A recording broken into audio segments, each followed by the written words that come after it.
नमस्कार भक्त हो सर्वांना श्री स्वामी समर्थ। अधिक मासातील पौर्णिमा ही अत्यंत पुण्यदायी आणि आध्यात्मिकदृष्ट्या शक्तिशाली मानली जाते।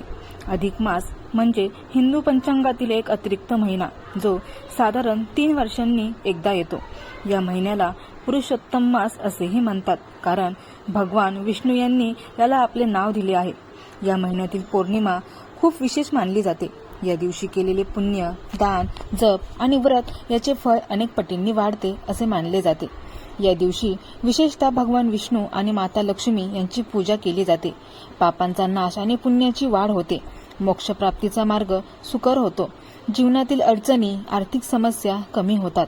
पुराणांनुसार या दिवशी भक्तिभावाने केलेली पूजा अनेक जन्मांचे पाप नष्ट करते।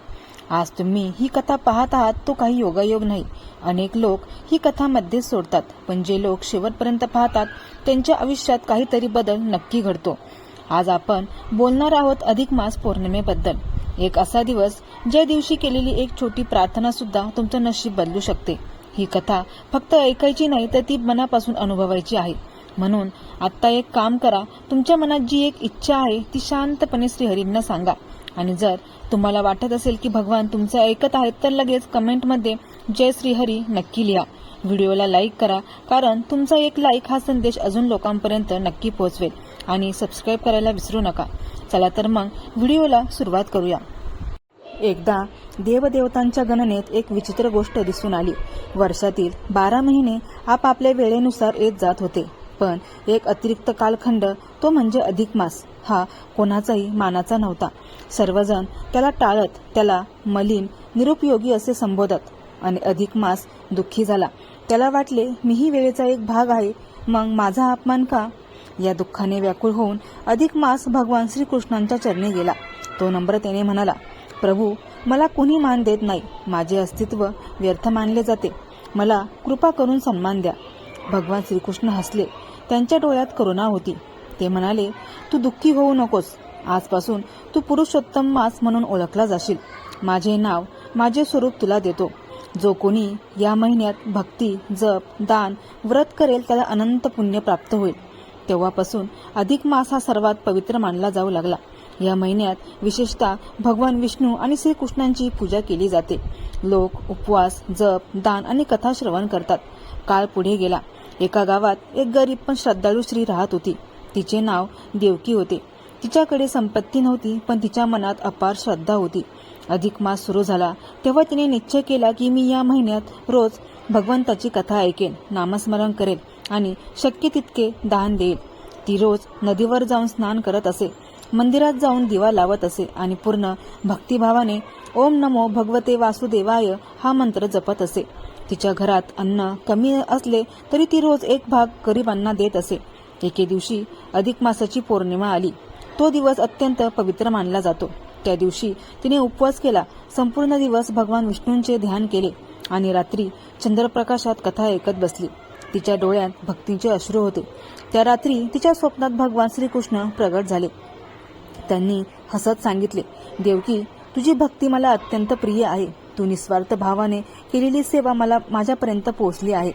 मी तुला आशीर्वाद देतो, तुझे सर्व दुःख दूर होतील। पुढील काही दिवसांत तिच्या जीवनात चमत्कार घडू लागले। तिच्या घरात अन्नधान्याची कमी राहिली नाही। तिच्या कुटुंबातील आजार बरे झाले आणि तिच्या मनात अपार शांती निर्माण झाली। गावातील लोक तिच्या बदललेल्या जीवनाकडे पाहून आश्चर्यचकित झाले। ही गोष्ट देवकीच्या जीवनात घडलेल्या त्या दिव्य बदलानंतर तिच्या मनातील भक्ती आणखीन दृढ झाली। पण खरी परीक्षा अजूनही बाकी होती, कारण भक्तीची ताकद केवळ सुखात नाही तर संकटातही टिकून राहते का हे पाहण्यासाठीच भगवान कधीकधी आपल्या भक्तांची परीक्षा घेतात। काही दिवसांनी गावात मोठा दुष्काळ पडला। पाऊस थांबला, शेती कोरडी पडली, लोकांना अन्न मिळेनासे झाले। देवकीच्या घरातही अन्नाचा तुटवडा जाणवू लागला, पण त्यावेळी तिच्या मनात भीती नव्हती। तिने ठाम विश्वास ठेवला, ज्यांनी मला आधी वाचवले तेच आता देखील माझे रक्षण करतील। अधिक मास अजून संपलेला नव्हता। पौर्णिमेनंतरही तिने रोजची पूजा, जप आणि दान चालूच ठेवले। एक दिवस तिच्याकडे फक्त एकच भाकरी उरली होती। तिचे स्वतःचे पोटही रिकामे होते। इतक्यात एक भुकेला वृद्ध तिच्या दारात आला आणि म्हणाला, मुली, मला खायला काही दे, मी खूप भुकेला आहे। क्षणभरासाठी देवकी थांबली, पण लगेचच तिच्या मनात भगवंताची शिकवण आठवली। तिने ती एकमेव भाकरी त्या वृद्धाला दिली। स्वतः उपाशी राहिली, पण तिच्या चेहऱ्यावर समाधान होते. त्या रात्री पुन्हा एक चमत्कार घडला. तोच वृद्ध तिच्या स्वप्नात प्रगट झाला. पण यावेळी तो साधा माणूस नव्हता. तो साक्षात भगवान श्री विष्णूंच्या दिव्य रूपात तिच्या समोर उभा राहिला. त्यांनी प्रेमाने सांगितले, देवकी, आज तू खरी भक्ती सिद्ध केलेस. स्वतः उपाशी राहून दुसऱ्याला अन्न दिले, हे सर्वात मोठे दान आहे. भगवान पुढे म्हणाले, अधिक मासात केलेली तुझी सेवा आणि आजची तुझा त्याग भावना मला अत्यंत प्रिय आहे. म्हणून मी तुला आणि तुझ्या गावाला आशीर्वाद देतो. दुसऱ्या दिवशी आकाशात काळे ढग जमले आणि मुसळधार पाऊस सुरू झाला. कोरडी पडलेली शेती पुन्हा हिरवीगार झाली. लोकांच्या चेहऱ्यावर आनंद परतला.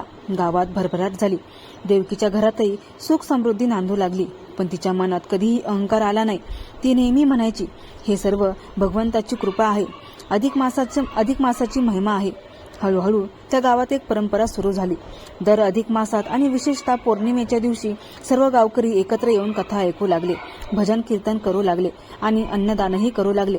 काळ लोटला, पण देवकीची कथा आजही जिवंत आहे. कारण ती आपल्याला एक गूढ सत्य शिकवते. खरी भक्ती म्हणजे केवळ पूजा नाही, तर निस्वार्थ सेवा आणि विश्वास आहे. अधिक मास पौर्णिमेचा दिवस म्हणजे आपल्या कर्म, श्रद्धा आणि दान यांची परीक्षा घेणारा दिवस आहे. जो कोणी या दिवशी मनापासून भगवंताचे स्मरण करतो, कथा ऐकतो आणि गरजूंना मदत करतो, त्याच्या जीवनात अडचणी दूर होतात आणि त्याला अंतःकरणातील खरी शांती मिळते. गावात सुख समृद्धी परत आल्यानंतरही देवकीची भक्ती तशीच नम्र आणि निस्वार्थ राहिली. आता ती फक्त स्वतःसाठी नव्हे, तर संपूर्ण गावासाठी प्रार्थना करू लागली. अधिक मास संपत आला होता आणि शेवटची पौर्णिमा पुन्हा एकदा जवळ येत होती. त्या दिवशी देवकीने ठरवले, यावेळी मी केवळ पूजा नाही, तर संपूर्ण गावाला एकत्र आणून भगवंताची कथा आणि भजन आणि अन्नदान करेल. तिने गावकऱ्यांना बोलावले. सगळ्यांनी मिळून मंदिर सजवले, दिवे लावले, फुलांनी सजावट केली. रात्री चंद्र पूर्ण तेजाने आकाशात झळकत होता. वातावरण अगदी पवित्र आणि शांत झाले होते. कथा सुरू झाली. भजन कीर्तन रंगात आले. हरे राम हरे कृष्णाचा गजर सर्वत्र घुमू लागला. त्या क्षणी प्रत्येकाच्या मनात एक वेगळी शांती उतरली. अचानक मंदिरात एक दिव्य प्रकाश पसरला. सर्वजण थक्क झाले. त्या प्रकाशातून साक्षात भगवान श्रीकृष्ण प्रगट झाले. त्यांच्या चेहऱ्यावर मंद हास्य होते, डोळ्यांत करुणा होती. भगवान म्हणाले, हे माझ्या प्रिय भक्तांनो, तुम्ही अधिक मासाचा खरा अर्थ समजून घेतला आहे. केवळ स्वतःसाठी नव्हे, तर इतरांसाठी केलेली सेवा हीच खरी पूजा आहे.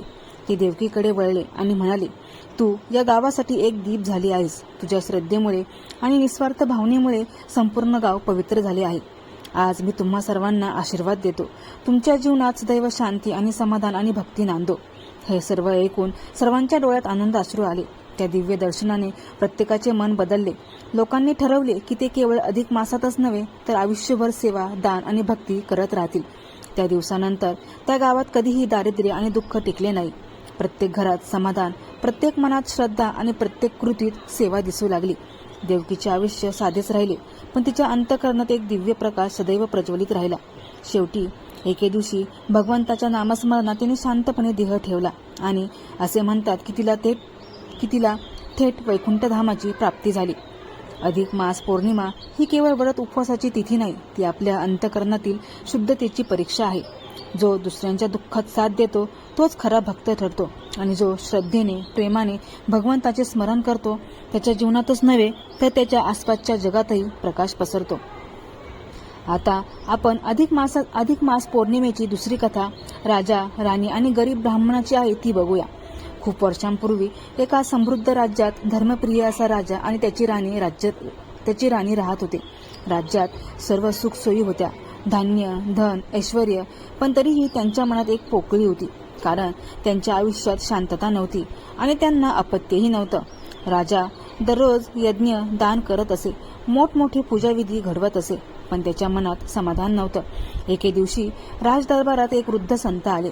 त्यांनी राजाकडे पाहून शांतपणे सांगितलं, राजन, तू खूप काही करतोयस, पण भक्तीमध्ये अहंकार मिसळला आहे.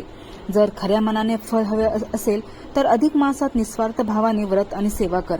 राजाने नम्रतेने विचारलं, महाराज, मला काय करावं लागेल? संत म्हणाले, अधिक मास सुरू होत आहे. या महिन्यात तू आणि राणी साधेपणाने राहा, उपवास करा, कथा ऐका आणि सर्वात महत्त्वाचे म्हणजे गुप्त दान करा. कोणालाही कळू देऊ नका. राजाने ते मान्य केलं. अधिक मास सुरू झाला. राजाने राजेशाही थाट बाजूला ठेवला. साधे वस्त्र घातले. दररोज नदीत स्नान करू लागला. मंदिरात शांतपणे जप करू लागला. त्याच राज्यात एक अत्यंत गरीब ब्राह्मण राहत होता. त्याच्याकडे काहीच नव्हतं, ना पुरेसे अन्न ना वस्त्र, पण त्याचीच एक संपत्ती होती, ती म्हणजे अढळ श्रद्धा. तो दररोज श्रीकृष्ण नाम जपत असे आणि म्हणायचा, देवा तू आहेस, एवढंच मला पुरेसं आहे. अधिक मासाची पौर्णिमा जवळ आली. त्या दिवशी राजाने ठरवलं, आज सर्वात मोठं दान करायचं, पण संतांनी सांगितल्याप्रमाणे ते गुप्त असावं. रात्री साध्या वेशात राजा त्या गरीब ब्राह्मणाच्या झोपडीपाशी गेला.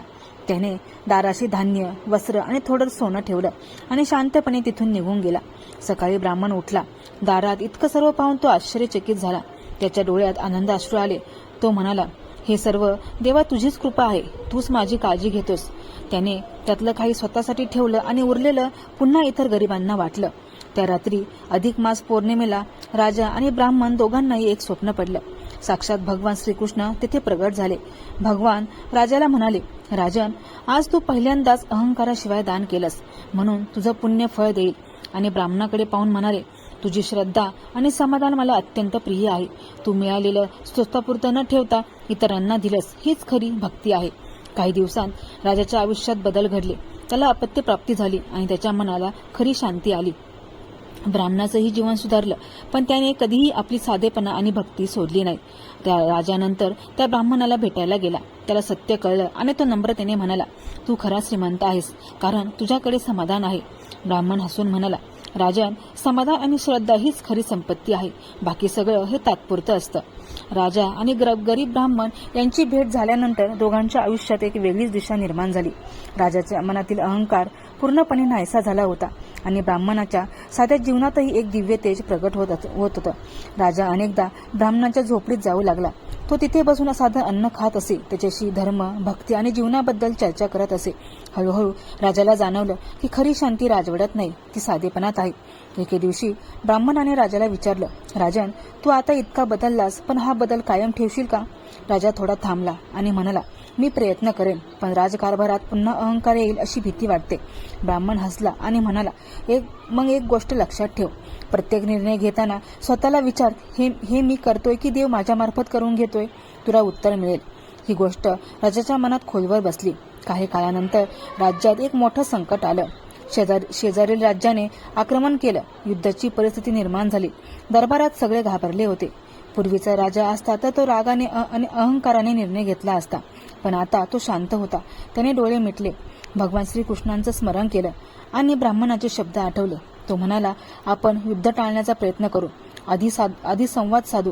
सगळ्यांना आश्चर्य वाटलं, पण राजाने शेजारील राजाकडे शांततेचा प्रस्ताव पाठवला. काही दिवसांनी एक चमत्कार झाला. शत्रू राजा स्वतः भेटायला आला आणि म्हणाला, तुझ्या नम्रतेने माझं मन बदललं, मला युद्ध नको आहे. युद्ध टळलं, राज्य वाचलं, लोक आनंदित झाले. राजा मनात म्हणाला, हे माझं नाही, हे देवाचं कार्य आहे. यावर्षी अधिक मास पुन्हा आला. त्यावेळी राजाने आणि ब्राह्मणाने एकत्र येऊन मोठा सत्संग आणि अन्नदान आयोजित केलं. पौर्णिमेच्या रात्री संपूर्ण राज्य एकत्र आलं. भजन कीर्तन सुरू झालं. वातावरण भक्तीने भरून गेलं. अचानक मंदिरात एक दिव्य प्रकाश पसरला आणि साक्षात भगवान श्रीकृष्ण तिथे प्रगट झाले. ते म्हणाले, तुम्ही दोघांनीही मला खूप प्रिय असं कार्य केलं आहे. एकाने अहंकार सोडला आणि दुसऱ्याने समाधान कधी सोडलं नाही. भगवान पुढे म्हणाले, जेव्हा सत्ता नम्रतेशी आणि गरिबी समाधाशी जोडली जाते, तेव्हा तिथेच माझं खऱ्या अर्थाने वास असतो. सगळ्यांनी नम्रतेने मस्तक टेकवलं. त्या क्षणी प्रत्येकाच्या मनात एकच भावना होती, भक्ती म्हणजे जीवन जगण्याची पद्धत आहे. राजा आणि ब्राह्मणाच्या जीवनात आता एक सुंदर संतुलन निर्माण झालं होतं. सत्ता आणि साधेपणा, वैभव आणि समाधान, कर्म आणि भक्ती सगळं एकत्र आलं होतं. काही वर्ष अशीच गेली. राज्य अधिक समृद्ध झालं, पण यावेळी त्या समृद्धीत अहंकार नव्हता, तर सेवा आणि नम्रता होती. एके दिवशी तोच वृद्ध संत पुन्हा राज्यात आले. राजाने आणि ब्राह्मणाने त्यांचं मोठ्या आदराने स्वागत केलं. संत हसून म्हणाले, राजन, आता मला सांग, अधिक मासाने तुला काय दिलं? राजा नम्रतेने म्हणाला, महाराज, आधी मला वाटायचं की मी सर्व काही करतो, पण आता कळलं की मी काहीच करत नाही, सर्व काही देव माझ्यामार्फत करतो. संतांनी ब्राह्मणाकडे पाहिलं आणि विचारलं, आणि तुला काय मिळालं? तर ब्राह्मण शांतपणे म्हणाला, मला काही नवीन मिळालं नाही, पण जे होतं त्याचं मूल्य समजलं. संत अत्यंत प्रसन्न झाले. ते म्हणाले, यालाच खरी ज्ञान प्राप्ती म्हणतात. त्या वर्षी अधिक मासाची शेवटची पौर्णिमा आली. राज्यभर उत्सव साजरा होत होता. पण त्यावेळी एक वेगळीच गोष्ट घडली. रात्रीच्या भजन कीर्तनात अचानक एक लहान मुलगा पुढे आला आणि म्हणाला, मला काही सांगायचं आहे. सगळे शांत झाले. तो म्हणाला, मी लहान आहे, मला फार काही कळत नाही, पण मी एवढंच पाहिलं. जेव्हा राजा नम्र झाला तेव्हा राज्य वाचलं. जेव्हा ब्राह्मण समाधानी राहिला तेव्हा तो आनंदी झाला. आणि जेव्हा सगळ्यांनी एकमेकांना मदत केली तेव्हा देव स्वतः इथे आले. हे ऐकून सगळे थक्क झाले. राजाच्या डोळ्यात अश्रू आले. ब्राह्मण हसत होता आणि संत समाधानी होते. संत म्हणाले, हीच या कथेची पूर्णता आहे. जेव्हा ज्ञान मोठ्यांकडून नाही तर निरागसतेतून प्रगट होतं, त्या रात्री पुन्हा एकदा दिव्य प्रकाश पडला. पण यावेळी कोणालाही बाहेर दर्शन दिसलं नाही, कारण त्यावेळी प्रत्येकाला आजचं दर्शन आलं होतं. राजा, ब्राह्मण, संत आणि संपूर्ण गाव, सगळ्यांच्या अंतःकरणात एकच भावना होती. भगवान म्हणजे प्रेम, नम्रता आणि सेवा. हीच होती अधिक मास पौर्णिमेची कथा. आता स्वतःला एक प्रश्न विचारा की मी खरोखरच आनंदी आहे का? जर उत्तर लगेच मिळालं नाही तर ही कथा तुमच्यासाठी होती. कारण देव कधीच आवाज करून येत नाही, तो संकेत देतो. आणि आज तो संकेत तुम्हाला मिळालाय. कदाचित तुम्ही खूप काही गमावलं असेल, कदाचित कुणी समजलं नसेल, कदाचित आयुष्य कठीण वाटत असेल, पण लक्षात ठेवा, अंधार जास्त असेल तर उजेड जवळ असतो. आजपासून एक छोटा निर्णय घ्या. तक्रार करणं थांबवा.